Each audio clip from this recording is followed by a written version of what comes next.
ஆண்டவரும் உலக ரட்சகர் மீட்பெருமா இருக்கிற இயேசு கிறிஸ்து அற்புத நாமத்தினால் யாவருக்கும் காலை வாழ்த்துக்கள். இன்றைக்கும் வாழ்வு தர உணவு வழியாய் உங்களை சந்திப்பதில் மிக்க மகிழ்ச்சி அடைகிறோம்.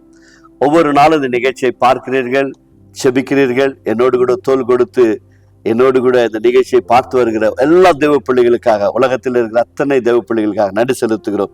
தொடர்ந்து இந்த வசனத்தின் வழியாய் நம்மை ஆசீர்வதிப்பாராக. வேத வசனத்தை நாம் வாசிப்போம். ரோமர்கள் இந்த நிருபம் 16ஆம் அதிகாரம் 11 - 15 முடிய இறை பகுதிகளை நாம் வாசிக்க கேட்போம். என் இனத்தாராகிய யோரோதியானை வாழ்த்துங்கள். நர்கீசுவின் வீட்டாரில் கர்த்தருக்குட்பட்டவர்களை வாழ்த்துங்கள். கர்த்தருக்குள் பிரயாசப்படுகிற திரிப்போசைகளையும் வாழ்த்துங்கள். கர்த்தருக்குள் மிகவும் பிரயாசப்பட்ட பிரியமான பெர்சியாலை வாழ்த்துங்கள். கர்த்தருக்குள் தெரிந்து கொள்ளப்பட்ட ரூபையும் எனக்கு தாயாகிய அவனுடைய தாயையும் வாழ்த்துங்கள். அசிங்கிரித்துவையும் பிலேக்கானையும் எர்மாவையும் பத்திரேப்பாவையும் எர்மேயையும் அவர்களோடு இருக்கிற சகோதரரையும் வாழ்த்துங்கள். பிலோக்கையும் யூலியையும் நேரையும் அவனுடைய சகோதரியையும் ஒலிம்பாவையும் அவர்களோடு இருக்கிற பரிசுத்தவான்கள் எல்லோரையும் வாழ்த்துங்கள். செபிப்போமாக.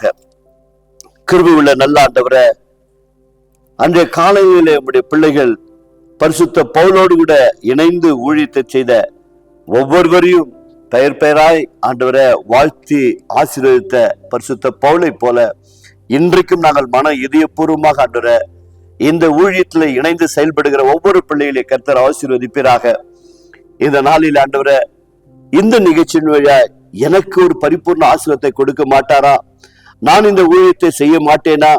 இந்த ஊழியத்தை எனக்கும் கொடுக்க மாட்டாரா என்று சொல்லி ஏக்கத்தோடு கூட ஒரு சில பிள்ளைகள் ஏங்கிக் கொண்டு இருக்கலாம். சுவாமி, தேவனால் அழைக்கப்பட்ட ஒவ்வொரு பிள்ளைகளையும் கர்த்தர் நீர் எதற்காக அழைக்கிறீரோ, எதற்காக தெரிந்து கொண்டீரோ அதை அப்படியே நீங்கள் எடுத்து பயன்படுத்துங்கப்பா.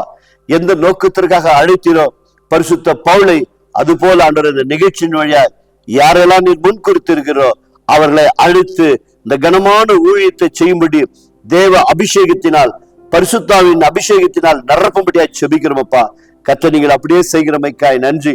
அநேக தேவ பிள்ளைகள் இந்த நாட்களிலே குடும்பங்களிலே கஷ்டங்கள், கண்ணீர்கள், வியாதிகள், பலவீனத்தில் இருக்கிறார்கள் அப்பா. அதை நீர் அறிந்திருக்கிற சுவாமி.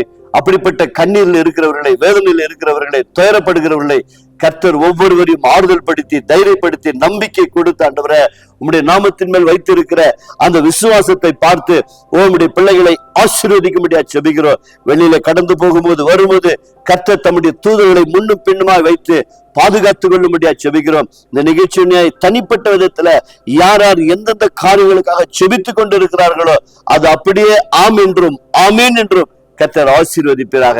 நீங்கள் அப்படியே செய்கிறமைக்காய் நன்றி. மகிமை நீர் எடுத்துக்கொள்ளோ, ஆசீர்வாதத்தால் நிரப்பும். இயேசுவின் நாமத்தினால் பிதாவே, ஆமீன். God bless you. கர்த்தர் உங்களை ஆசீர்வதிப்பாராக.